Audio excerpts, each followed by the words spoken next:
திருச்சிற்றம்பலம். நம பார்வதி பதே. ஹர மகாதேவா. தென்னாடுடைய சிவனே போற்றி, எந்நாட்டவர்க்கும் இறைவா போற்றி. திருச்சிற்றம்பலம். ஒழியான திருமேனி உமை தானமிகமேவம் கழியான வரும் யானை கடல் மலவாமல் அழிகாய மலத்தோவும் அடியான குழமாற வெளியாகும் வலிதாய நினை கூட நினையாவே. சிற்றம்பலம். அன்றே எந்தன் ஆவியோ உடலோ உடைமை எல்லாம் ஒன்றே அடைய என்னையார் கொண்டு கொண்டிலையோ இன்றோ இடையோன் எனக்குண்டோ என் தோள் கண் எம்மானே. நன்றே செய்வாய் பழை செய்வாய் நானும் இதற்கு நாயகனே. திருச்சிற்றம்பலம். தில்லை புத்தபெருமான் திருவடியை சிறந்து குருமகா சன்னிதானங்கள் பொற்பதம் படி அடியவர்கள் மக்கள் பொற்பதம் படிந்து இன்றைய திருவாசக சிந்தனை அப்படிதான் நம்ம கொடுத்திருக்கோம். ஆனாலும் திருவாசகத்துல நீத்தல் விண்ணப்பம் என்ற ஒரு பகுதியை சிந்திக்க வேண்டும் என்ற திருவருளும் குருவருளும் கூட்டி வைக்க மேலான ஒரு சிந்தனை. சிந்திப்பதற்கு இந்த பிறவியில இந்த உடலோடு கூடி இந்த காலத்தில் நமக்கு இறைவன் கூட்டி வைத்திருக்காருன்னா உண்மைக்கு நாம் பேறு பெற்றவர்கள் என்றுதான் நாம் சொல்ல வேண்டும். அப்படிப்பட்ட நீத்தல் விண்ணப்பம் இறைவன் எம்பெருமான் எல்லா உயிர்களிலும் உயிரின் அறிவிலே விளங்கி வீற்றிருந்து எல்லா உயிர்களையும் செம்மையே செப்பனே நடத்தி கொண்டிருக்கிறார். இதை உணர்ந்தவர்கள், அறிந்தவர்கள், தள்ள தெளிந்தவர்கள் அல்லாதவர்கள்.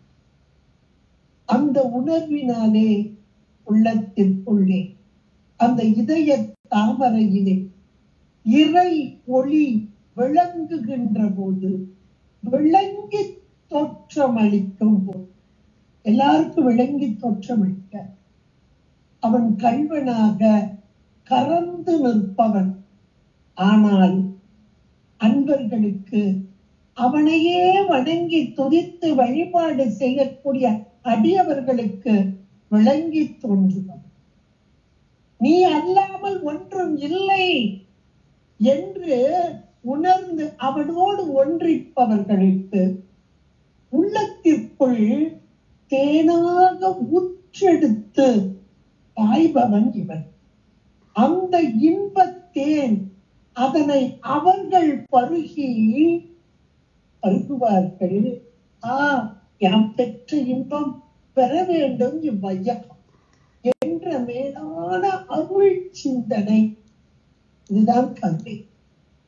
அந்த அருளினாலே, அதனால்தான் அவர்கள் அருளாளர்கள்.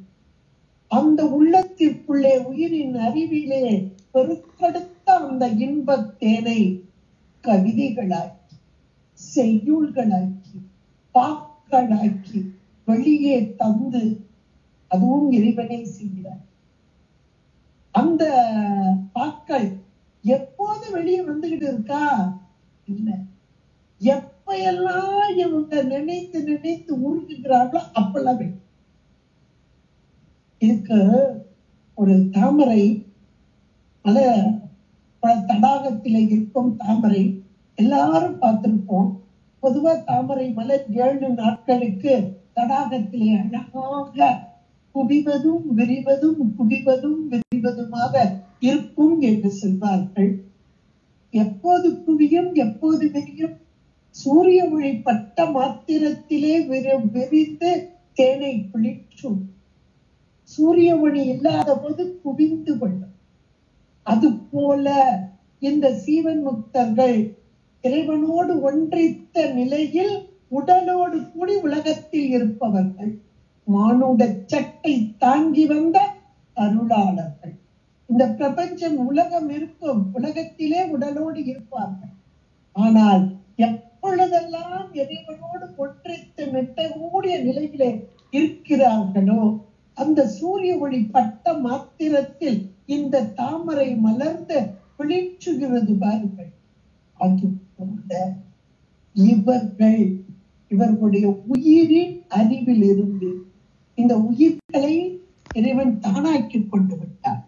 இப்பொழுது வெளிப்படும் வாசகங்கள், செய்யுள்கள், பாக்கள் அந்த திருவினுட வாசகங்கள். சூரிய ஒளி பட்ட மாத்திரத்தில் தேன் பிழிற்றுவது போல இங்கே இறை அருளோடு ஒன்றித்து இருக்கும் இந்த காலகட்டத்தில் இவர்களிடம் இருந்து வெளிப்பட்ட, ஆனால் இவர்களுடைய உயிர் அந்த இறைவனுக்கு உடம்பாக இருக்கிறது. அப்ப திருவினது வாசகமாக, திருவாசகமாக. இப்படி இவர் மட்டும் இல்ல, மணிவாசகர் மட்டும் இல்ல, எல்லா அருளாளர், ஒவ்வொரு அருளாளர்கள் இன்னைக்கு கொடுத்திருக்கிறார்கள் என்றால் திருமுறைகளாக, சாத்திரங்களாக, திருவாசகமாக இப்படியெல்லாம் கொடுத்திருக்கிறார்கள் என்றால் இறைவன் உள் நின்று உணர்த்த வெளிப்பட்ட வாசகம், திருவினது வாசகம், திருவாசகம். வழக்கலப்போடு கூடிய நம்மிடமிருந்து வரக்கூடிய வார்த்தைகள் சில காலம், சில நேரம், சில நிமிடங்கள் மனதில் இருந்து, அறிவில் இருந்து மறைந்து விடும். ஆனால் இறைவனிடமிருந்து வெளிப்பட்ட வாசகம் காலம் கடந்து இன்றைக்கும் மலர்ந்து மனம் வீசிக்கொண்டிருக்கிறது என்றால் இந்த மலர்கள், இந்த வாசகங்கள் இறைவனுக்கு உகந்த ஞானமா மலர்கள் இவைகள் தான். இத ஞானசம்பந்த பெருமாள் கனப்பேரு அழகா சொல்றார் பாடல்ல. ஞானமா மலர் கொண்டு நணுகுதல் நன்மையே. அப்படிப்பட்ட ஞானமா மலர்கள் தான் இன்றைக்கு திருவாசகமாக நமக்கெல்லாம் கொடுக்கப்பட்டிருக்கிறது. இந்த மலர்களை, ஞானமா மலர்களை, அதை இறைவனுடைய அருள் அப்படியே கனிவினால் வந்த இந்த மலர்களை உணர்ந்து உணர்ந்து இந்த உயிரின் அறிவிலே இருக்கும் இறைவனுடைய அந்த திருவடியிலே ஒவ்வொரு நாளும் சமர்ப்பித்தால் இறைவனுடைய திருவருளுக்கு பாத்திரமாக இருப்போம் என்று சொல்லிக்கொண்டு இந்த அருமையான திரு வாசகம், திருவினுடைய அந்த வாசகமாக அமைந்த இந்த திருவாசகம், அதிலேயும் சிறப்பாக நித்தல் விண்ணப்பம் என்ற ஒரு அற்புதமான ஒரு பதிகம் 50 பாக்களை கொண்டது இந்த திருவாசகம். நித்தல் விண்ணப்பம் இந்த அருளினால் வெளிப்பட்ட செய்யுள்கள், கவிதைகள், பாடல்கள் என்றெல்லாம் இங்கே சொல்லலாம். அப்படிப்பட்ட இந்த நீத்தல் விண்ணப்பம் கட்டளை கலித்துறை என்ற யாப்பு அமைப்பிலே அந்தாதி தொடையாக 50 பாக்களாக இங்கே நமக்கெல்லாம் கொடுக்கப்பட்டிருக்கிறது. மணிவாசக பெருந்தகையார் மூலமாக இது பாடப்பட்ட தலம் எது என்றால் உத்தரகோசமங்கை என்ற ஒரு அற்புதமான ஒரு தலம். மண் தோன்றும் முன்னே மங்கை தோன்றினாள் என்று சொல்வார். அப்படிப்பட்ட ஒரு உத்தரகோச மங்கை என்ற அற்புதமான ஒரு தலம். இதிலே மணிவாசக பெருந்தகையார் இறைவனை நோக்கி அப்படியே கசிந்து இருந்த நேரம் என்றுதான் சொல்ல வேண்டும். கசிந்து இருந்த நேரம். ஏன்னா ஒவ்வொரு நாளும் அவரு அழுது அடியடைந்த அன்பர் என்றாலே மணிவாசக பெருந்தகையார். உண்மையே அப்பா, ஒப்பில்லா மணியே. அவருடைய ஒவ்வொரு வார்த்தைகளும் சாதாரணமா நாம சொல்ற அம்மா அப்பான்ற விட இவருடைய வார்த்தைகளை சொல்லும் போதே உள்ளத்துக்குள்ள நமக்கு கசிஞ்சிடும். அம்மையே அப்பா என்று சொன்ன மாத்திரம் அப்ப என்ன ஒரு நெகிழ்வோடு இவர் பாடியிருப்பார். ஏன்? இதற்கு காரணம் என்ன? அன்பினில் விளைந்த ஆர் அமுதே. அந்த அன்பு இங்கே உள்ளத்திற்குள் மூச்செடுக்கிறது. அந்த அன்பினில் விளைந்த ஆர் அமுதாக இவர் தென்படுகிறார். இவருடைய அன்பா அவருடைய அன்பா போட்டி போட்டுக் கொண்டு இருக்கிறது. இதான் நேராக நேர்நிற்று. அவர் செய்த கருணையா, அவர் செய்த அருளா, இல்லை இவர் உருகி நின்ற தன்மையா? அந்த அன்பு, அந்த அன்புக்கு கட்டுப்பட்டு அங்கே முன்பு நின்ற இறைவன். அதனால் இந்த வாசகங்கள் வார்த்தைகள் எல்லாம் அப்படியே தேனை பிழிச்சுக் கொண்டு இருக்கிறது. அவருக்கு மட்டுமல்ல, நமக்கும் பாடக்கூடிய நமக்கு. அதுக்காக அந்த அருளாளர்கள் இங்க அனுப்பினார் சாமி. இந்த வாசகங்கள் நமக்கெல்லாம் தர வேண்டும் என்று. அதுல இந்த அருளாளர்களுடைய தன்மை, ஆசிரியருடைய வரலாறுலாம் உங்களுக்கு தெரியும். நான் ரொம்ப அதுக்குள்ள போகல. இன்னைக்கு கொஞ்ச நேரம் அது சொல்லிட்டு தல வரலாறுக்குள்ள போய் போகணும். அதனால இப்ப ஆசிரியர் பற்றி நமக்கு வரலாறு, மணிவாசக பெருந்தகையாருடைய வரலாறு நல்லா தெரியும். இவருடைய நிலை, இவர் பாடிய நிலை. பொதுவாக இந்த அருளாளர்கள் தம்மை தாமே தாழ்த்தி கொள்வார். ஏன்னா எப்பவுமே ஒரு மேலான ஒன்று தன்னை பணிவாம் தன்மையில் வைத்துக் கொள்ளும். பணியுமா என்றும் பெருமை. மேலான நிலையில் உள்ளவர்கள் தங்களை தாங்களே தாழ்த்திக் கொள்வார். அது அவருடைய வரிகளிலே பார்க்கலாம். பொய்மையே பெருக்கி பொழுதினை சுருக்கி புழுத்தலை புலையனேன் தனக்கு. எவ்வளவு ஒரு வார்த்தைகள் பாரு. இது இவருக்குரியதா? நமக்குரியது. நமக்குரியது. பொய்மையே பெருக்கி இந்த உலகம், பொய்ப்பொருள், இந்த பிரபஞ்சம் தோன்று நின்று அழியும் பொருள் நன்றாக தெரிந்தும் அதனைத்தானே பிரதானமாக வைத்துக் கொண்டு உழண்டு கொண்டிருக்கிறோம். இது வேண்டாம் என்ற உணர்வு நமக்கு வருகிறதா? அவருக்கு வந்தது வேண்டேன் புகழ், வேண்டேன் செல்வம், வேண்டேன் வேண்டும் வண்ணம் என்பதாக வந்தது. நமக்கு வரல. ஆனால் தன்னை வைத்து சொல்கிறார். பொய்மையே பெருக்கி பொழுதினை சுருக்கும். கிடைச்ச காலம் கொஞ்சம்தான். இன்னைக்கு அந்த காலமெல்லாம் களவுபட்ட காலமாக ஓடிக்கொண்டு இருக்கிறது.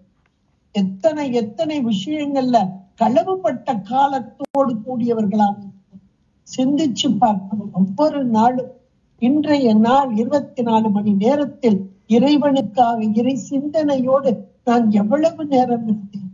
மற்ற பொழுதெல்லாம் பேசாத நாளெல்லாம் பிறவா நாளே.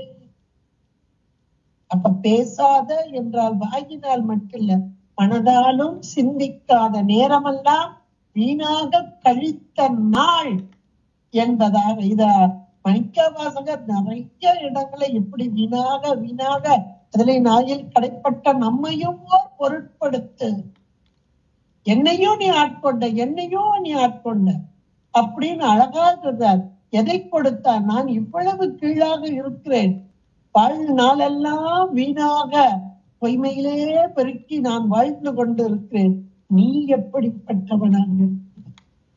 இது இவனுக்கு கொடுக்கலாமா, கொடுக்க கூடாது? நாம ஒரு ஆளுக்கு ஒண்ணு கொடுக்கும் போது எவ்வளவு யோசிக்கிறோம்.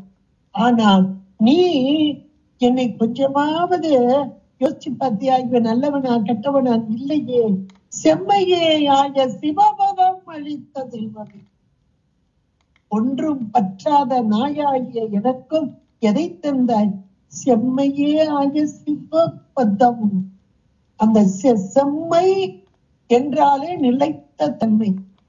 அந்த நிலைத்த தன்மையோடு கூடிய சிவபதம், மேலான பேர் இன்பம் என்பதையெல்லாம் நமக்கு சொல்கிறார் என்றால் அவருடைய பணிவாம் தன்மையும் உயிர்களாகிய நாம் கடைத்தேற வேண்டும் என்பதன் பொருட்டாக தந்த வாசகங்களும், அவர் பொருட்டு இல்ல, நம் பொருட்டாக தந்த இந்த வாசகங்கள் இன்றைக்கும் வாழ்ந்து கொண்டு, இவருடைய திருவாசகம் இந்த காலத்தில் மணிவாசக பெருந்தகையார் இந்த காலத்தில் வாழ்ந்தார் என்பது இன்றைக்கும் இன்னும் உறுதி பெறல, ஆராய்ச்சியில தான் இருக்கு. எத்தனையோ கட்டுரைகள் வெளிவந்து விட்டன. இந்த மன்னனுடைய காலம்தான், இந்த காலத்தில் தான் இவர் வாழ்ந்திருக்க வேண்டும், இவருடைய வார்த்தைகள் எல்லாம் இப்படி இருக்கிறது. அதனால் இந்த காலத்திற்குரிய வார்த்தைகள், அதாவது ஒவ்வொரு காலத்திலும் உள்ள தமிழ் சொற்களை பார்ப்பார். அவபிராட்டியே நிறைய இடத்துல இருக்கிறார், 4 பேரோ 3 பேரோ இருக்கிறாங்க. அது ஒவ்வொரு காலத்துக்கும் உள்ள அந்த அவை பிராட்டியாருடைய வார்த்தைகளை எடுத்துக்கொள்வார். அப்ப எடுத்துக்கிடும் போது இது கடைச்சங்க தலைச்சங்கம், இது இடைச்சங்கம், இது கடைச்சங்கம், இது அதற்கு பின்பாக வந்தவள் அப்படின்னு அந்த வார்த்தைகளை வச்சு சொல்லுவாங்க. இன்னைக்கு அந்த ஆய்வு கட்டுரையில அப்படியே இருக்கு. அதை போல மணிவாசக பெருந்தகையாருடைய வார்த்தைகளை எடுத்துக்கொண்டு இந்த வார்த்தை இப்ப வந்தது அப்படின்றவங்களும் இருக்கிறாங்க. ஆனா அதுக்கு மறுப்பு கொடுத்து இல்லை இல்லை என்று சொன்னோம். இன்னைக்கு அந்த ஆய்வு கட்டை அவ்வளவு அழகா இருக்கும். ஆனா நமக்கு அந்த ஆய்வு தேவையில்லை. ஏனென்றால் அவர் எந்த காலத்துல வாழ்ந்தா என்ன, இறைவன் எம்பெருமான் இங்கே அனுப்பி இந்த மக்கள், நாம் தான் உயிர்கள், இந்த உயிர்கள் எல்லாம் கிடைத்தேற வேண்டும், அதன் பொருட்டாக இந்த அருமையான வாசகம் திருவாசகத்தை தர வேண்டும் என்று பணித்த இறைவன் எம்பெருமான்.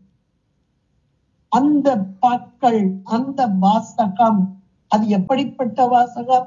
அருள் வாசகம், திரு வாசகம், பெரும் வாசகம், இப்படியெல்லாம் இருக்கக்கூடிய இந்த வாசகம் அறிவு, அருள், ஆச்சாரம், அடக்கம், ஆனந்தம் எவ்வளவையும் தரக்கூடிய அழியாத தன்மையை பெற்று ஆயிரம் ஆண்டுகள் நிலை பெற்று இருக்கக்கூடியது என்பது தெள்ள தெளிவாக நமக்கெல்லாம் புலப்படக்கூடியதாக இருக்கிறது. இன்னைக்கு நம்ம பார்த்துட்டு இல்லையா, இன்றைக்கு செய்தது. இதே போல ஒவ்வொன்றையும் நம்ம எடுத்துக்கலாம். அபிராமி அந்தாதி இன்றைக்கு அவர் செய்துட்டு போனார். இன்றைக்கு வரைக்கும் பாடும் போதெல்லாம் மலர்ந்து மலர்ந்து அப்படியே தேனை பிழிச்சு கொண்டிருக்கிறது, மனம் பரப்பிக் கொண்டு. அதை போல திருவாசக சிந்தனையும் இங்கே அருமையாக அமைந்து உள்ளது. இந்த வாசகங்கள் எல்லாம் ஒவ்வொன்றும் மாணிக்கம் போன்றதாக, மாணிக்கக்கல் நவரத்தனங்களில் ஒன்றான மாணிக்கம். இதனுடைய அருமையை நன்றாக உணர்ந்தவர்களுக்கு தெரியும். ஏதோ சிவப்பு கல்லு அழகா இருக்கு, அதனால அது ஒரு மாலை செஞ்சிருக்கோம் அப்படின்னு வாங்குறவங்க ஒரு சிலர் இன்னைக்கு இருக்காங்க. அதை பத்தி ரொம்ப தெரியாது, அதை பத்தி கேட்கறது இல்லை.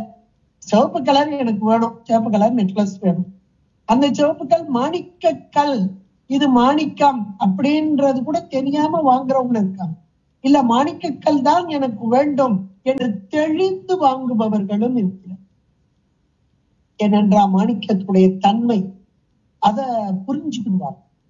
அந்த மாணிக்கம் சிலருடைய ராசிக்கு இன்னைக்கெல்லாம் மாணிக்கம் போடணும். ஏனென்றால் அந்தந்த ராசி நட்சத்திரம் இதெல்லாம் அவரவர்களுடைய நம்ம எவ்வளவுதான் எனக்கு இது நட்சத்திரம் தெரியாது, ராசி தெரியாது என்று சொன்னால் கூட நாம் பிறந்த காலத்தில் வைத்து நமக்கு இறைவன் எழுதி போட்ட எழுத்து தானே. அந்த உடல் அமைப்பும் உடலுக்குள்ள இருக்கக்கூடிய உஷ்ணம், சிலருக்கு ரொம்ப உஷ்ணமா இருக்கும், சிலருக்கு ரொம்ப குறைவா இருக்கும், இதெல்லாம் இருக்கும்.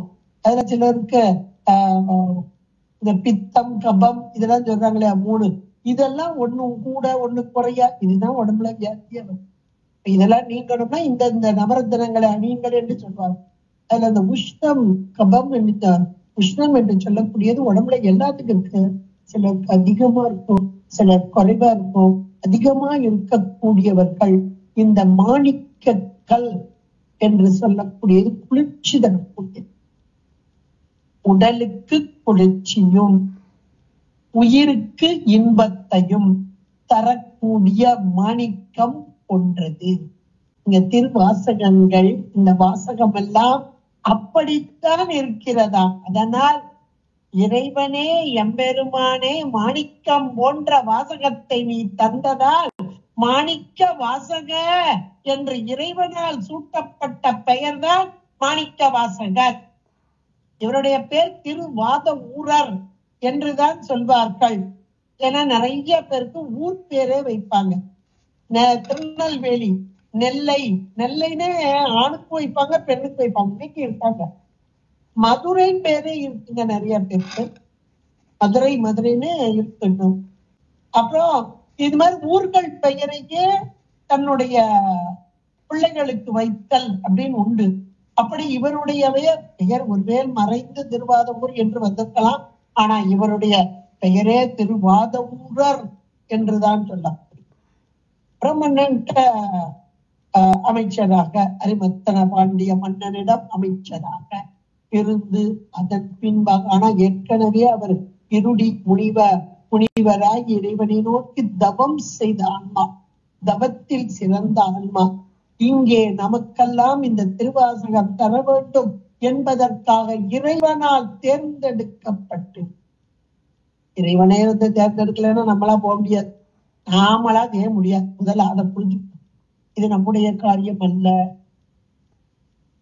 இறைவன் என்றைக்கு தேர்ந்தெடுப்பார், எந்த சூழலில் எப்படி தேர்ந்தெடுப்பார் அதுவும் தெரியாது. அது முதல்ல அவரு அந்தன குடும்பத்துல பிறந்தாரு. அதுக்கு பிறகு பாண்டிய மன்னட்ட அமைச்சரவையில நல்ல அமைச்சர்னா சுகபோக வாழ்க்கையில் அந்த சுகித்திருக்கும் வேளையிலே இவரை ஆட்கொள்ள வேண்டி அங்கிருந்து புறப்பட்டு வந்தாராம். இவர் வர்றதுக்கு முந்தி அவர் போய் அங்க உட்கார்ந்துட்டார் ஆட்கொள்வார். அப்ப இறைவனுடைய கருணை எப்படிப்பட்டிருப்பார், எப்ப வரணும் எப்படி வரணும் அவருக்கு தெரியும். ஆனா இந்த ஆன்மாவும் உள்ளுக்குள்ள கசிஞ்சிட்டு இருந்தது. இறைவா, இந்த உலகத்தில் இப்படி வந்து வாழ்வதற்கா நான் இருக்க வேண்டும் அப்படின்னு ஏன் எதுக்கு என்னன்னு புரியல. ஆனா ஏதோ ஒரு உணர்வு உள்ளத்துக்குள் தைத்து அங்க நெருக்கிக்கிட்டு இருந்தது.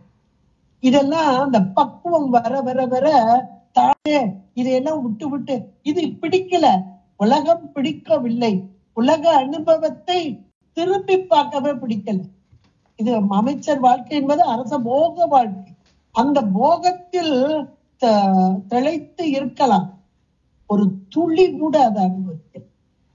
அதற்கு காரணம் இதுல உள்ள நிலையாமையை உணர்ந்து கொண்ட. ஏன்னா அது முச்சை தவந்தான், உடனே எல்லாம் வராது, எடுத்தவங்க வராது. அந்த முச்சை தவத்தினால் பெற்ற அந்த நிலை பரிபக்குவ நிலை.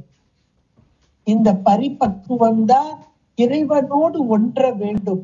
இந்த உலகம் வேண்டாம் வேண்டாம் வேண்டாம் என்று சொன்ன போது இந்த உயிரோடைய அறிவு வேறு ஒன்றை பற்றுவதற்கு தயாராக அந்த பற்றுக்கோடு வந்து முன்னாடி நின்ற மாத்திரத்துல இது தவிச்சு போய் இருப்போம். இப்போ உடனே பக்கத்துல இந்த பற்றுக்கோடு வந்த போது டக்குன்னு வேலை சேர்ந்து, இதுதான் இரும்பு, இதுதான் தவிச்சு போயிருக்கும். இரும்பு காந்தம் அப்படியே இருக்கும். ஆனால் காந்தத்தின் அருகில் வந்த மாத்திரத்தில் இரும்பு வேகமாக அந்த காந்தத்தோடு, இரும்பு அசையாது, காந்தம் அசையாது, இரும்புதான் தவிச்சுக்கிட்டு இங்கிட்டு அகட்டமா இருக்கும்.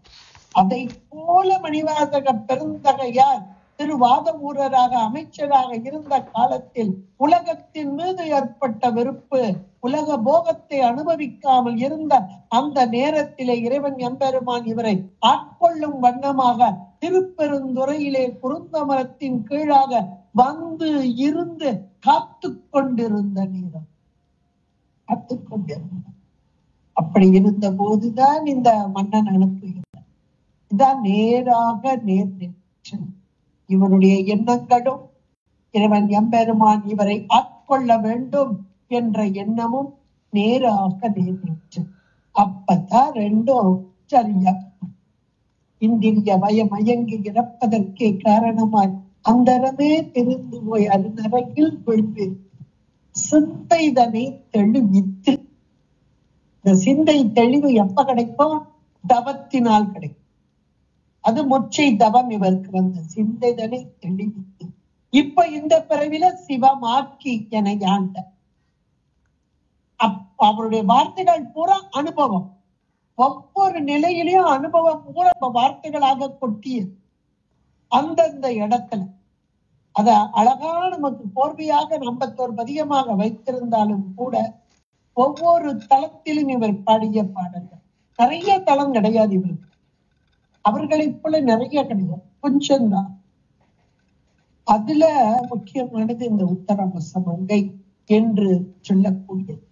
இப்ப இறைவனை குருவாக வந்து ஆட்கொண்ட வந்த மாத்திரத்தில், ஞான குருவாக வந்து இந்த உண்மை ஞானத்தை உதவி ஆட்கொண்ட மாத்திரத்தில் இந்த ஞான சீடன் இவருக்கு அந்த சிவம், அது எப்படி அந்த சிவானுபூதி சிவோகம் என்று சொல்லக்கூடிய அந்த நிலை, இது அந்த நிலையில வெளிப்பட்ட வாசகம். இது 8ஆம் திருமுறை என்று சொல்லப்படக்கூடியதாக இருக்கிறது. இது பொதுவாகவே ஒரு சொல், அதனுடைய எளிமை ஆழமாக மனதிற்குள் பதியும். எளிமை இனிமையாக, அந்த ஓசை நயமும் பொருள் ஆழமும் கொண்டதாக இது இயல்பாகவே இங்கு அமைஞ்சிருக்கு. அது கொண்டதாக இது இயல்பாகவே இங்கு அமைஞ்சிருக்கு. அதுக்கு காரணம் திருவினது வாசகம். ஏன்னா எளிய மக்களை இன்னைக்கு யார் கையில பாருங்க, திருமுறைனா என்னன்னு தெரியாது, ஆனா அவங்க கையில திருவாசகம் இருக்கும். கடம் புரண்டுகிட்டு இருக்காங்க. நாங்க இப்போ ஒவ்வொரு இடத்துக்கு போறதுனால பாக்குறோம், திருமுறைனாலே என்னன்னு தெரியல அவங்க, ஆனா திருவாசகத்துல அவ்வளவுத்தையும் ஒப்பிக்கிறாங்க. காரணம் எளிமை. எளிவந்த சொற்கள், பொருள் தெரியவில்லை என்றால் கூட அது ஆழங்கால்பட்ட பொருள். இதனை ஓதுவது எளிது, உணர்வது அரிது. இருக்கட்டும், மெதுவா சாமி ஒவ்வொருத்தருக்கும் தகுந்தாப்புல ஒவ்வொரு நேரமும் கொடுப்பார், அதனுடைய பொருளை கொடுப்பார். அந்த பொருளை உணர்ந்து கொள்ளுவதற்கு உரிய தகுதியை கொடுத்து அதன் பின்பாக அந்த பொருளை உணர்தலையும் நமக்கு கொடுப்பார். இதெல்லாம் ஒரு பக்குவ நிலையில சாமி கொடுப்பார். நாம போய் தேட முடியாது, இந்த மாதிரி இதெல்லாம் தேட முடியாது. சாமி கொடுப்பார். எப்ப கொடுப்பார்னா, இந்த உயிருடைய அறிவு எந்த அளவுல பக்குவம் பெற்றிருக்கு அத உள்ளதுதானே சாமி பார்த்துட்டு இருக்கார். அந்த நிலையில நமக்கு கொடுப்பார். 8ஆம் சூத்திரம் அதுதான் சொல்லுது, ஐப்புல வேடரின் அயந்தனை, அதுல போய் கிடக்குற. அதுக்கப்புறம் ஒருப்பா இது எனக்குரிய ஆள்க இல்லையே அப்படின்னு வளர்ந்தன தம் முதல் குருவுமாய், உள்ள இருக்கிற குரு வெளியே வந்துடுவார். தம் முதல் குருவுமாய் தபத்தினில் உணர்த்த விட்டு அந்நிய மின்மையின் அரண்களை சென்று 8ஆம் சூத்திரத்துக்கு ஏற்றாற் போல குருவாக வந்து, இறைவனே குருவாக வந்து குருந்தமரத்தின் கீழாக இருந்து திருவடி தீட்சையும் நயன தீட்சை, திருவடி தீட்சை, வாசக தீட்சை, நூல் உபதேசம் நூலும் தந்து, எந்த நூல்? சிவஞான போதம் என்ற முக உயர்ந்த சாத்திர நூல் உபதேசமாக பெற்றார். இன்னைக்கு சிவஞான போதத்தை எடுத்தோம்னா, முதல்ல சிவஞான போதம் கையில எடுத்தோம்னா எதுவும் புரியாது. கேட்டுக்கிட்டே இருக்கலாம். கேட்கிற வரைக்கும் ஏதோ சொல்றாங்கன்ற அளவுல புரியும், ஒன்றும் புரியாது. அப்புறம் உண்மை விளக்கம், திருவருட்பயன் இதெல்லாம் கேட்டு கேட்டு வந்தா கொஞ்சம் வெளிச்சம் வர்ற மாதிரி இருக்கு. அதுக்காகவே இப்ப நமக்கு சித்தியார சொல்லி, சிவபிரகாசத்தை சொல்லி, அப்புறம் சிவஞான போதம் கேட்டா இன்னும் கொஞ்சம் வெளிச்சம். அப்புறம் இதுக்குரிய விளக்கம் மாபாடியத்துல இருக்க. ஆனா இப்ப இவ்வளவு நாள் இப்படி நினைச்சிருந்தேன், இப்பதான் இதுல எப்படி தெரியுது. அதுல சிற்றுரை விளக்கத்துல அங்க இருக்கும்போது நம்ம படிச்சது சிவஞான போதம் என்ன படிச்சோம், எல்கேஜில படிச்ச மாதிரில படிச்சிருப்போம், சிற்றுரையில இவ்வளவு விளக்கம் இருக்கே அப்படின்னு. இப்ப சிவஞான போதம் என்ற ஒன்றை அது சூத்திர வடிவில் சுருங்க சொல்லி விரிவான பொருளை கொண்ட இங்க திருவாசகம் முழுக்க முழுக்க சிவஞான போதம் தான்.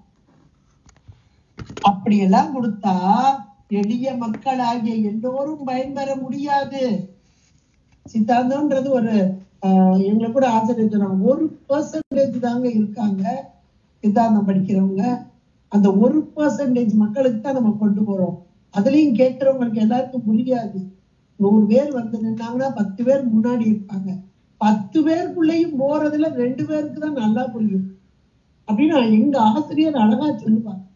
அப்ப அதெல்லாம் விடுத்து எல்லா மக்களும் இன்புற வேண்டும், அந்த இறைவனை உணர வேண்டும், இறை உணர்வு வர வேண்டும், பக்குவ நிலை வர வேண்டும் என்று மேலான இந்த உயர் தனி செம்மொழியாம் தமிழ் மொழி.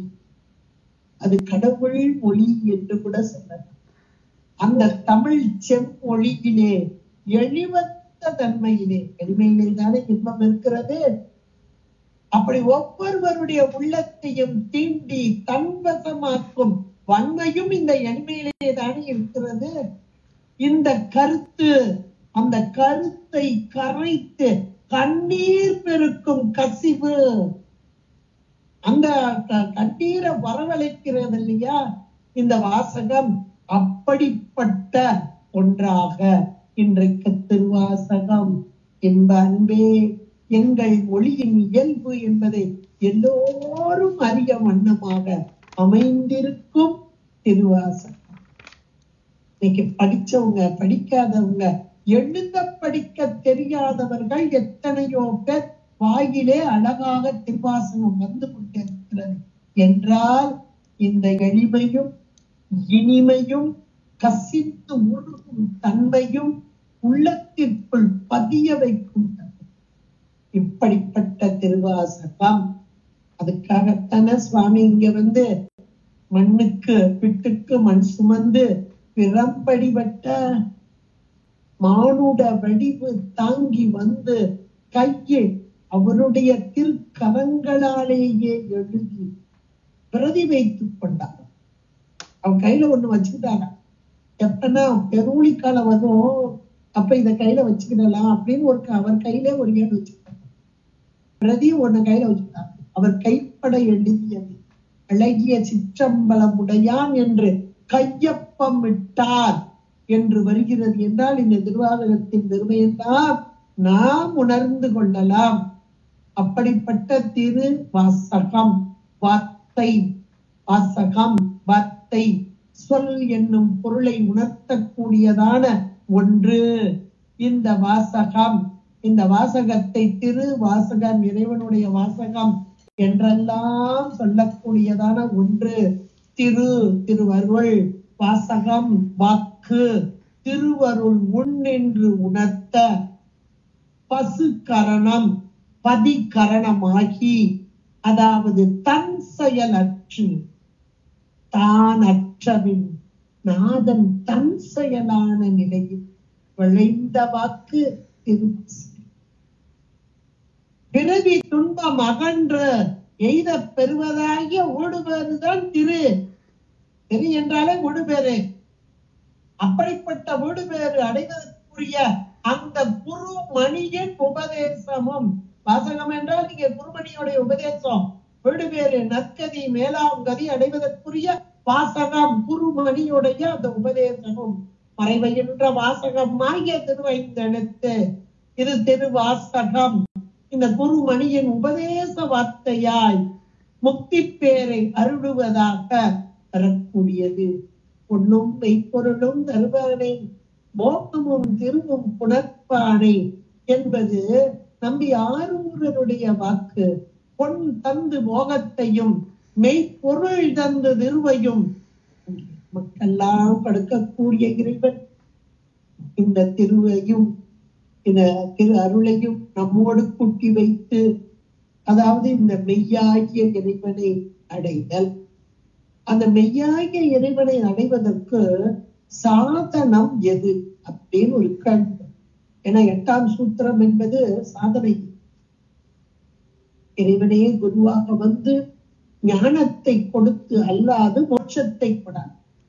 அப்ப ஞானம், அப்ப அந்த திரு என்றால் முக்தி, ஊடுபேறு என்றெல்லாம் சொல்லலாம்.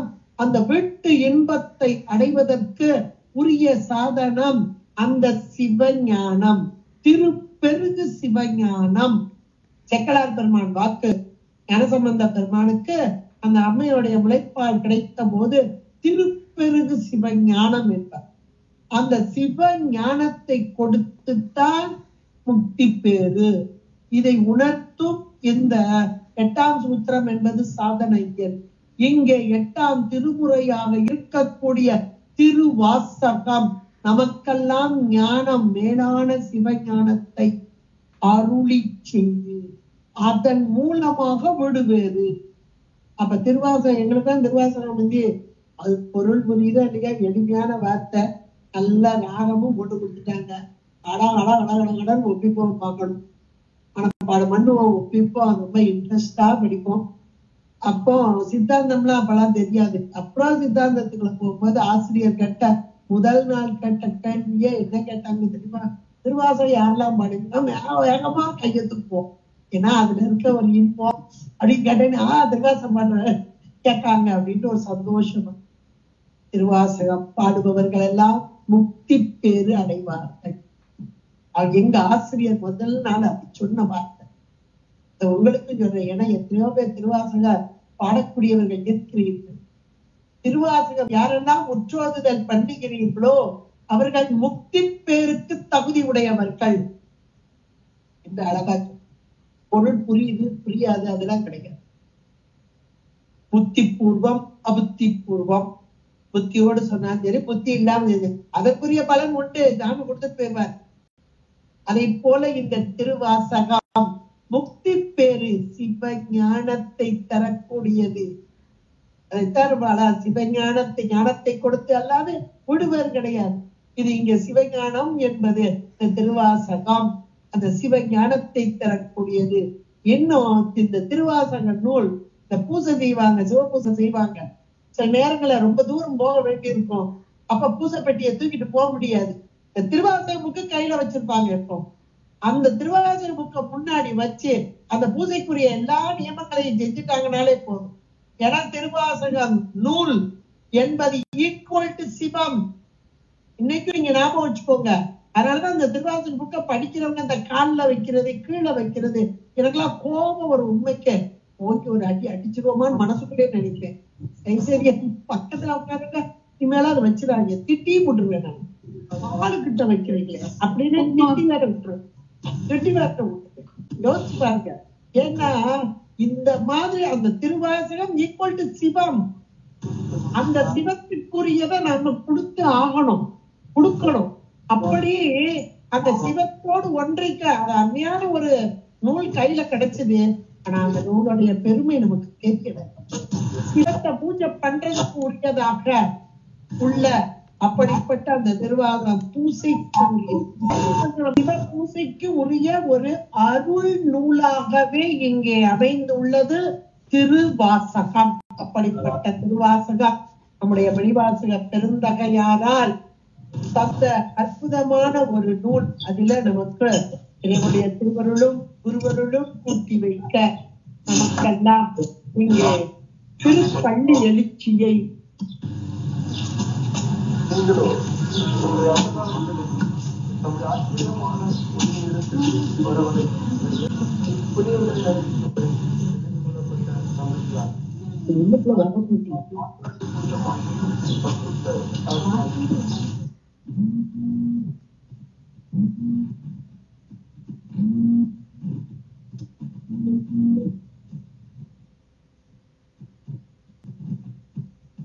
அற்புதமான அந்த திருவாசகத்திலே நமக்கு திருப்பள்ளி எழுச்சி என்ற அந்த 10 பாடல்களை சிந்திப்பதற்கு இறைவன் திருவருள் கூட்டியது. உண்மைக்கு ரொம்ப சந்தோஷமா இருந்தது.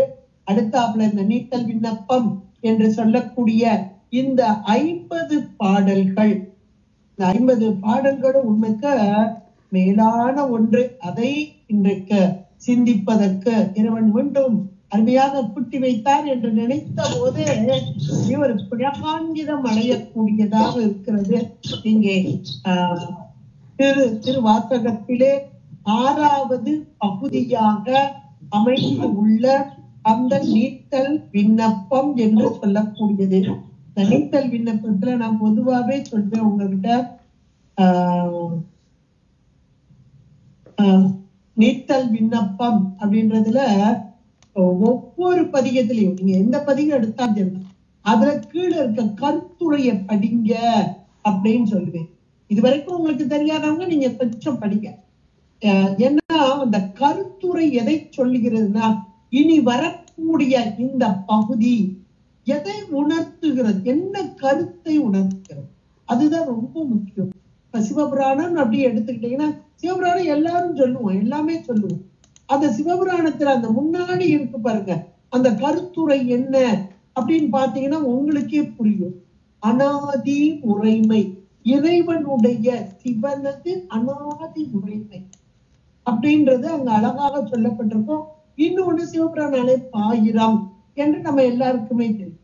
இதே மாதிரி ஒவ்வொரு அதாவது அந்த ஒவ்வொரு தலைப்பு, அந்த பதிக தலைப்பு, அதுக்கு கீழே இருக்க கருத்து, அதை நீங்க பாத்தீங்கன்னாலே புரியும். இதுல நம்ம நீத்தல் விண்ணப்பம் என்ற இந்த பதிகம் இது 6வது பதிகமாக அமைந்துள்ளது. அதுக்கு முந்தி ஏன்னா ஒவ்வொரு பதிகத்திற்கும், அதாவது சேக்கிழார் பெருமான் பெரிய புராணம் செய்யும் போது பாத்தீங்கன்னா ஒரு புராணம் நிறைவு பெறும்போது அடுத்த புராணத்திற்கு தோற்றுவாய் போடுவார். அடுத்து இது கடைசி வரிய பாருங்க, இவ்வளவு நாள் பார்க்கலன்னா இப்ப பாருங்க, வீட்டுல வச்சு பாருங்க, அந்த பெரிய புராணத்தை எடுத்து பாருங்க.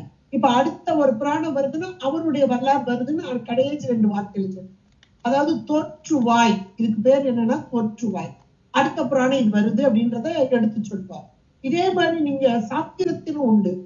சாத்திரத்துல நம்ம கேட்டவங்களுக்கு நல்லா புரியும். அடுத்து வர போகுது பசுவோட தன்மை, பசு 3ஆம் சூத்திரம் பசு. உண்மைன்னு சொல்ல போனா 2ஆம் சூத்திரம் கடைசியிலேயே அந்த பசுவை பத்தி வந்துடும். இதே மாதிரி ஒவ்வொரு சூத்திரத்துக்கும் அப்படி தோற்றுவாய், அதாவது கொச்சு போடுறதுன்றது இதோட இதோட இதோட இதோட அப்படியே ஜாயின் பண்ணிக்கிட்டே போற மாதிரி. அதே போல திருவாசகத்துல 51 பகுதி, 51 பதிகமாக அமைந்து உள்ளது. அப்ப ஒவ்வொருளையும் நீங்க அதை நீங்க பார்க்கணும்னா தலைப்பு மட்டும் பார்த்தா புரியாது. தலைப்புக்கு கீழே இருக்க கருத்துரைய பார்த்தீங்கன்னா தான் அதனுடைய பொருள் புரியும். இப்ப 5வது பகுதி திருச்சதகம். சதம்னா 100. அப்ப திரு சதம் அகம் அப்படின்னு வருதுல. இப்ப திருச்சதகம்னா 100 பாடல்களாக.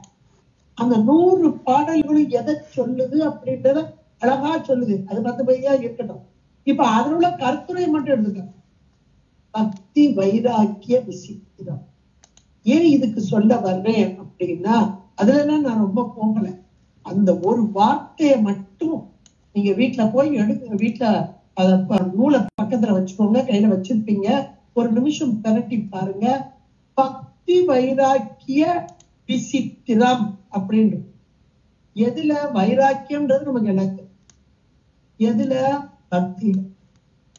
விசித்திரம்னா என்னன்னு தெரியும். என்னப்பா விசித்திரமா இருக்கு, சாதாரணமா ஒரு நிலையில இருக்கிற கொஞ்சம் வேறுபட்டு இருப்பது விசித்திரமான ஆளா இருக்கும். உன் பேச்சே வித்தியாசமா சொல்றோம் இல்லையா? இங்க பக்தியில அப்படிப்பட்ட வைராக்கியமும் விசித்திரமாக, எப்பா இவனை மாதிரி கிடையாது அப்படின்னு சொல்லுவாங்க இல்லையா? அதுதான் இது. இதுல பக்தி. பக்தி என்பது இறைவனோடு ஒன்றிக்கக்கூடிய அந்த நிலை. அப்ப இந்த ஆன்மாவுடைய பயணம் தான். ஆன்மா இறைவனை நோக்கி சென்று கொண்டிருக்கிறது. இறைவன் மீது அன்பு கொண்டு விட்டது. அந்த அன்பு முருக முருக முருக வைராக்கியம், பிடிவாதம். அந்த வைராக்கியன்றது கொஞ்சம் பிடிவாதம் நம்ம வச்சுக்கலாம். நான் கூட அடிக்கடி சொல்வேன், எங்க வகுப்புல எல்லாம் சொல்லுவேன், யாரெல்லாம் ரொம்ப பிடிவாதமா இருக்காது, என்னவோ பிடிவாதம், ஆனாலும் இந்த பிடிவாதம் ஆகக்கூடாது பொம்பளை அப்படின்னு சில நேரம் நம்ம பிள்ளைகள்லாம் திட்டுவோம். இனிமே திட்டாதீங்கன்னு சொல்லுவேன். உங்ககிட்ட பிடிவாதம் இருக்கா, அது சந்தோஷப்படுங்க. ஏன் தெரியுமா? யாருக்கு அந்த இயல்பான ஒரு குணம் இருக்கோ, சுவாமி முதல்ல எல்லாம் அந்த பிடிவாதத்துல என்ன நான் விட முடியாது அப்படி ஒரு பிடிவாதமா சொல்லுவாங்க. அவர் சொல்லும் போதெல்லாம் எனக்கு உள்ளுக்குள்ள ஒரு சந்தோஷமா, ஆகா சாமி பொக்கி போட்டுட்டாரு இந்த ஆத்மாவை அப்படின்னு. ஏன்னா இது நாங்க படிக்கிறதுனாலயும் அனுபவத்திலையும் உணர்த்தோம். சாமி அந்த மாதிரி ஆளுக்கு தான் கொக்கி போடுவாரு. யாரு புத்திவாதமா இத விட மாட்டேன்னு சொல்றாங்களோ அவங்கள விட வச்சு இன்னொன்னு பிடிக்க வச்சுட்டாங்க. இப்ப இவங்க இன்னொன்னு பிடிச்சாங்கன்னா விட மாட்டாங்க, பேசல விட மாட்டாங்க. அப்ப அந்த மைனஸ் எல்லாத்தையும் பிளஸ் ஆகி, அதனால இனிமேல் திட்டாதீங்கன்னே சொல்லுவேன். இந்த பிடிவாதம் நமக்கு இயல்பான ஒரு குணமாக என்ன பிடிவாதம் வேண்டாத கேட்டுட்டு அழுத்து பாரு, அது பிடிச்சத விடாது. அது வாங்காம விடாது அப்படின்லாம் சொல்லுவோம். இந்த குணம் நன்மையா என்னைக்கு தெரியுமா? என்றைக்கு இறைவன் நம்மை தேர்ந்தெடுக்கிறானோ அன்றைக்கு இதை விட்டு அங்க போய் பிடிச்சிடும். அப்ப பக்தி, அந்த 5வது பகுதி திருச்சதகம் பக்தி, இறைவன் மீது கொண்ட வைராக்கியம், அது விசித்திரமான வைராக்கியம். அதுலதான் 10 நிலையை சொல்றாரு. அது அடியார்களுக்குரியது. அது அந்த பக்தி வைராக்கியம். பக்தி யாருக்கு வரும்? அடியார்களுக்கு தானே அந்த நிலை. இப்ப இந்த நிலை வந்த அந்த ஆன்மாக்கள் இந்த பக்தி வைராக்கியத்துல வந்துட்டாங்க இல்லையா, விசித்திரமா வந்துட்டாங்க இல்லையா, அந்த ஆன்மாக்கள் நீத்தல். எதை நீத்தல்? நீத்தல்னா என்னது அப்படின்னா விடுதல் ஒரு பக்கம், இன்னொன்னு நீத்து போறது ஒரு நீத்து போவதுமாங்க. ஒரு ரொம்ப ஹார்டா ஒரு பொருள் இருக்கு, சாப்பிடுற பொருளே சில பேருக்கு சாதம் ரொம்ப கெட்டியாயிட்டுனா கொஞ்சம் தண்ணியை ஊற்றி அடுப்புல வைக்க, இவ்வளவு இறுக்கமா இருக்கு, இதை சாப்பிட முடியாது, நகுண்டு இருந்தா ஈஸியா உள்ள போகும். இதே மாதிரி ரொம்ப ஒரு ஹார்டான ஒரு பொருளை கொஞ்சம் தண்ணியை ஊத்து, கொஞ்ச நேரம் அது இளகணும் அப்படி இருக்கும். இந்த பூ கட்டுறதுக்கு நார்லாம் இருந்துச்சுன்னா தண்ணியில ஓடு அடைச்சிக்கிட்டு இருக்கு. அது என்ன ஆகும்? இந்த தண்ணி என்பது, நீர் என்பது அதை அப்படியே இழக வைக்கும், பதத்து போக வைக்கும், நீர்த்து போக வைக்கும். அது நீத்தல் விண்ணப்பம் என்ற அந்த ஒரு சொல். இந்த பிரபஞ்சம் முதல்ல என்ன பார்த்தா பக்தி வைராக்கியம். திருச்சதகத்துல பக்தி வைராக்கியம், இறைவன் மீது கொண்ட பட்டுக்கொண்ட ஆன்மா. அப்படிப்பட்ட ஆன்மா இந்த உலகத்தை வெறுக்கிறது, நீக்குகிறது. அப்ப பிரபஞ்ச வைராக்கியம். அதுக்கு கீழே கருத்துரையை பாருங்க. இப்போ நீத்தல் விண்ணப்பத்துல பிரபஞ்ச வைராக்கியம். அப்ப அங்க பக்தி வந்தது, இறைவன் மீது அன்பு பெருகி பெருகி வருகிறது. அப்படி வந்ததால் இந்த பிரபஞ்சம் எனக்கு வெறுப்பாக இருக்கிறது, இதை நான் அனுபவிக்க எனக்கு பிடிக்கல, எனக்கு இது வேண்டாம், இது வேண்டாம், இது வேணும் அப்படின்ற மாதிரி இறைவனை நோக்கி நிற்கும் நிலை பிரபஞ்சத்தை விட்டு நீங்கும் நிலை. அருமையான நமக்கு வச்சிருக்காரு பாருங்க. ஒவ்வொன்றும் இந்த பாட்டு மட்டும் இல்லை, நீங்க ஒவ்வொன்றும் எடுத்தீங்கனாலும் அதுதான் வரும். அப்படிப்பட்ட நீத்தல் விண்ணப்பம் பிரபஞ்ச வைராக்கியம் என்று சொல்லக்கூடியது. இந்த நீத்தல் விண்ணப்பத்தை எங்க பாடுறாரு அப்படின்னா உத்தரகோசமங்கை என்ற இந்த தளத்திலே இவர் பாடியதால். ஏன்னா இதுல உத்தரகோசமங்கை வந்து நமக்கு கூட உத்தரகோசமங்கையில் அருளியது அப்படின்னு நமக்கு சொல்லப்பட்டு இருக்கிறது. அப்ப இந்த உத்தரகோசமங்கை அப்படின்றது நம்ம தலைவரலாறுல போல இன்னைக்கு இவ்வளவு நேரம் ஆயிட்டு தலைவரலாறு நம்ம கண்டிப்பா பார்ப்போம். இப்ப உத்தரகோசமங்கை என்ற ஒரு அற்புதமான ஒரு தலம், அந்த தலத்துடைய வரலாறு மிக மிக மேலான ஒன்று, அதையும் நம்ம பார்ப்போம். இன்னைக்கு இந்த நீத்தல் விண்ணப்பம் என்பது இங்கு 50 பாக்கள், கட்டளைக்கல் துறை என்று சொல்லக்கூடிய அந்த யாப்பு இலக்கணத்திலே நமக்கு அமைக்கப்பட்டு இருக்கிறது. இந்த நீத்தல் விண்ணப்பத்தில் அது கூட திருப்பெருந்துறையில் தான் இறைவன் இவரை ஆட்கொண்டார். ஆட்கொண்டு ஏற்கனவே அங்க உள்ளவங்களா வந்தாங்க, எங்க இருந்து சாமி போட்டு போனவங்களும் அங்க இருந்தார். அவங்கள பார்த்தோன்னே இவர் ரொம்ப சந்தோஷமா ஓடினார், அங்க போய் இருந்தார். அதன் பின்பாக விட்டார், கோயிலை கட்டினார். பிறகு இவரை விட்டுட்டு போனார். என்ன மட்டும் நீ விடலாமான்னார். ஆனா உத்தரகோசமங்கையில் வந்த போது இவர் நினைந்தார். எதை நினைந்தார்? 1000 இருடிகளாக இருந்த நிலை இங்கே இருந்த நிலை. எந்த இடத்துல? உத்தரகோசமங்கை. ஒரு காலத்திலே 1000 இருடிகள் இங்கே இருந்து இறைவனை நோக்கி தவம் புரிந்தார்கள். அந்த 1000 பேரில் ஒருவராக இருந்தவர் இந்த திருவாத ஊரர். அப்படி இருந்த காலத்திலே இவர்களுடைய பக்குவ நிலையை கருதி இவர்களை ஆட்கொள்ள வேண்டும் என்று இருந்த இறைவன் இந்த காலகட்டத்திலே இறைவன் ஒரு கல்லை எடுக்கிறார்னா ஒரு மாங்காய்க்கு குறி வைக்க மாட்டார். 3 நாள் ஒரே ஒரு கல்லு 3 4 மாங்காய் அடிச்சுவார். இது இறைவனுடைய பேராற்றல்.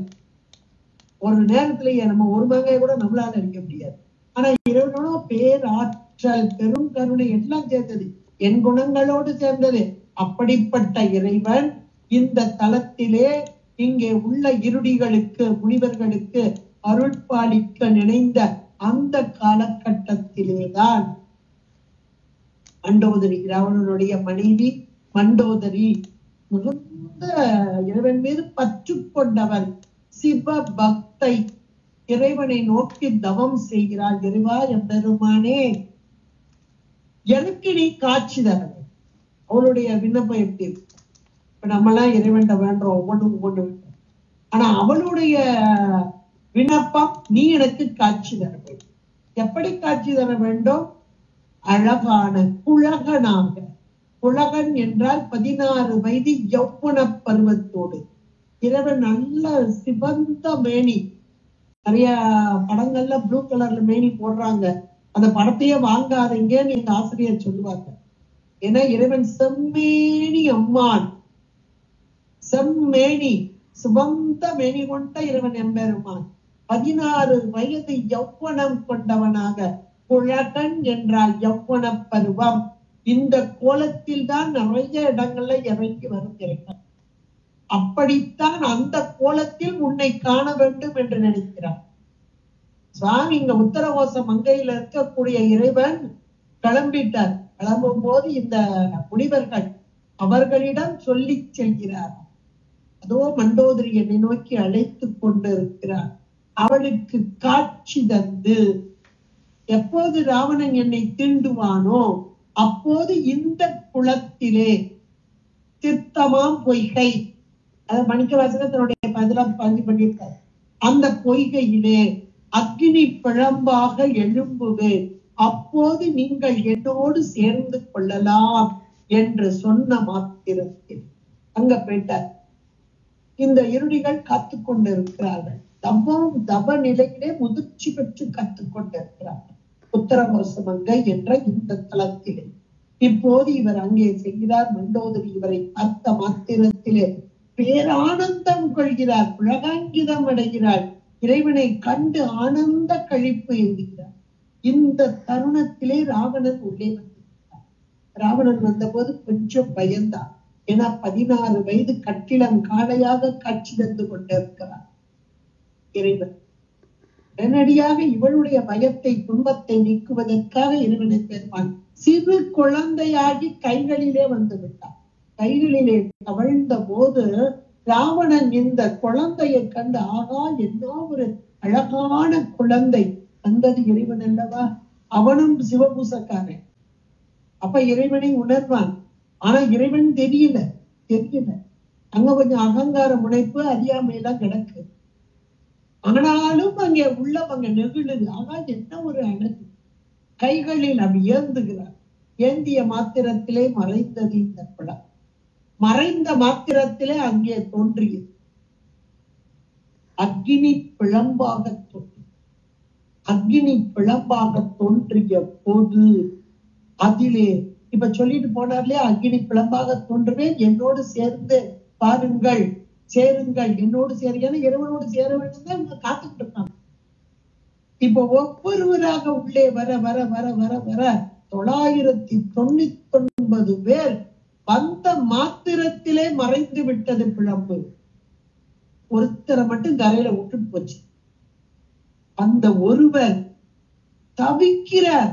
எல்லாரும் போயிட்டாங்க, என்ன விட்டுட்டீங்க, நான் உனக்கு வேண்டாமோ என்று தவித்துக் கொண்டு இருக்கிறார். எப்படி இருக்கும் பாருங்க. நம்ம ஒரு 4 பிள்ளைங்க இருக்கா, 3 பிள்ளைகளை கூட்டிட்டு அம்மா போறா, அல்லது 3 பிள்ளைங்க கூட்டி ஒரு பிள்ளைங்க வீட்டுல விட்டுட்டான்னா அந்த பிள்ளை தவிச்சு போகும். நான் உனக்கு வேண்டாமா, சாப்பிடாது, தூங்காது, அழுதுகிட்டே இருக்கும். அது போல தவிப்பிலே இருக்கிற இந்த ஒருவரை காரணம் உலக மக்களின் சேமத்திற்காக நாமெல்லாம் ஓய்வு பெறும் வண்ணமாக நீ திருவாத ஊரிலே பிறந்து இந்த மக்கள் எல்லாம் ஓய்வடையும் வண்ணமாக திருவாசகம் தந்து உம்மை அங்கே வந்து திருப்பெருந்துறையிலே நூலோடு வந்து உம்மை ஆட்கொள்ளுவோம், நூலோடு வந்து ஆட்கொள்ளுவோம் என்று சொல்ல, இந்த இடப்பட்ட காலம் இவருக்கு எப்படி இருக்கும் பாருங்க. எதையெல்லாம் கொடுக்கிறார், எதை கொடுத்தாலும் வேண்டாம் வேண்டாம் வேண்டாங்கிறார். நல்ல குலத்தில் பிறக்கும் பாக்கியத்தை கொடுத்தார், இதா இவருக்கு வேணும், பிறக்கிறதா வேணும். நல்ல ஞானத்தை கொடுத்தார், அறிவுடைய ஒருவனை அரசனும் விரும்பும் என்று அரிமர்த்தன பாண்டியன் அழைத்து வரச் செய்தார், அதா இவருக்கு வேணும். அமைச்சரவை பதவி கிடைத்தது, அதா இவருக்கு வேணும். வேண்டேன் வேண்டேன் வேண்டேன். அதனால இது எதிலையும் ஒட்டல. இறைவன் எல்லாரையும் அழைத்துக் கொண்டானே, என்னை அழைக்கவில்லையே, நான் உனக்கு வேண்டாமோ, என்னை உற்றுடுதி கண்டாய் உற்றுடுதி கண்டாய் உற்றுடுதி கண்டாய் என்று இந்த உத்தர மீண்டும் வந்து இப்ப திருவாதவூரராக மாணிக்க வாசகராக இறைவனால் ஆட்கொள்ளப்பட்டு அதன் பின்பாக இங்க உத்தரகோசம் அங்கைக்கு வந்து இங்கே வந்து அந்த நிலையை நினைந்து இவர் பாடிய இந்த பதிகம் 50 பாக்களை கொண்டது. விட்டுடுதி கண்டாய் விட்டுடுதி கண்டாய் என்பதாக அமைந்த அற்புதமான ஒரு பதிகம், நீத்தல் விண்ணப்பம். இதிலே பிரபஞ்ச வைராக்கியம் என்று சொல்லக்கூடிய இந்த பிரபஞ்சம் எனக்கு வேண்டாம் என்று நீத்த தன்மையையும், இறைவனோடு ஒன்றித்த அந்த தன்மையையும், உலக பற்றை என்றைக்கு நீத்து வேண்டாம் என்று சொல்கிறோமோ அன்றைக்கு இறைவன் பற்றி கொள்வார், இறைவன் பற்றி கொள்வார். அப்படிப்பட்ட இந்த பிரபஞ்ச வைராக்கியமாக அமைந்த அற்புதமான ஒரு பதிகமாக இங்கே அமைந்துள்ளது. 50 பாடல்கள் உள்ளது. இறைவனுடைய பெருமை, அந்த இறைவனோடு கூடிய அந்த சிவ அனுபவம், இது எல்லாமும் அவருக்கு வந்த அந்த சிவ அனுபவத்தை உயிர்களாகிய நாம் அனுபவிக்க வேண்டும் என்று அப்படியே பாடல்களாக நமக்கு தந்திருக்கிறார் என்றார் மணிவாசக பெருந்தகையாருடைய அந்த மேலான அருள் தன்மை, அருள் கொடை என்றுதான் சொல்ல வேண்டும். உயிர்கள் மீது கொண்ட கருணையினால் வந்த இந்த அருள் கொடை என்று சொல்ல வேண்டும். அப்படிப்பட்ட அருமையான நீத்தல் விண்ணப்பம். இது பாடப்பட்ட இடம் உத்தரகோச மங்கை. இந்த உத்தரகோச மங்கையுடைய தல வரலாறு அதனை அடுத்த வாரத்திலே நாம் கண்டு அதன் பின்பாக நூலுக்குள் செல்லலாம். ஒவ்வொரு பாடல் சுவாமியுடைய திருவருள் கூட்ட எப்படி நடத்துதுன்னு தெரியல. அது இறைவனுடைய கருணை, பெரும் கருணை தான். முதல்ல இந்த உத்தரகோசமங்களுடைய தலபுராணத்தை அடுத்த வாரம் சொல்லிட்டு அதுக்கப்புறம் இப்ப நூல் அறிமுகமும் ஆசிரியருடைய அறிமுகமும் இன்றைய நாளிலே எடுத்து இயம்புவதற்கு இறைவன் திருவருள் கூட்டி வைத்திருக்கிறார். அடுத்த வாரத்துல அந்த தலபுராணத்தை சொல்வதற்கு இறைவன் கூட்டி வைப்பார். அதன் பின்பாக நூலுக்குள் செல்லலாம் என்று கூறிக்கொண்டு அருமையான இந்த வாய்ப்பையும் சுசிலாமாவுக்கு முதல்ல நன்றி சொல்ல வேண்டும். இந்த சிந்தனைக்கு காரணமாக வித்து இட்டவர்கள் அவர்கள் தான். எவ்வளவுதான் மனசுக்குள்ள இருந்தால் கூட அதை வெளிக்கொணர்தல் என்பது ஒரு காலகட்டத்திலே ஒவ்வொரு நல்ல ஆன்மாக்கள் மூலமாக வெளிவரும் என்பது நம்ம கண்கூடாக கண்டது, அனுபவத்தில் கண்டது. அதன் மூலமாக இங்கே சுசிலாமா மூலமாக இந்த நீத்தல் இல்லைன்னா இவ்வளவு தூரம்லாம் படிப்பேனா படிக்க மாட்டேன், உங்களை விட மோசமான ஆளு. அதனால இந்த அளவுக்கு படிப்பதற்கும் சிந்திப்பதற்கும் வைப்பதற்கு ஒரு தூண்டுகோலாக இருந்த அவர்களுடைய பொற்பாதம் பணிந்து அதிகாலை நேரத்திலே இதை எல்லாத்தையும் அப்படியே கேட்க வேண்டும் என்று ஆர்வத்தோடு காத்துக் கொண்டிருக்கும் அத்தனை நல்ல உள்ளங்களில் அவர்களுடைய பொற்பாதம் பணிந்து இறைவனுடைய திருவருளுக்கும் குருவருளுக்கும் நன்றி கூறி அமைகிறேன். நன்றி, வணக்கம். திருச்சிற்றம்பலம். பார்வதி ஹர மகாதேவா. தென்னாடுடைய சிவனே போற்றி, எந்நாட்டவர்க்கும் இறைவா போற்றி. திருச்சிற்றம்பலம்.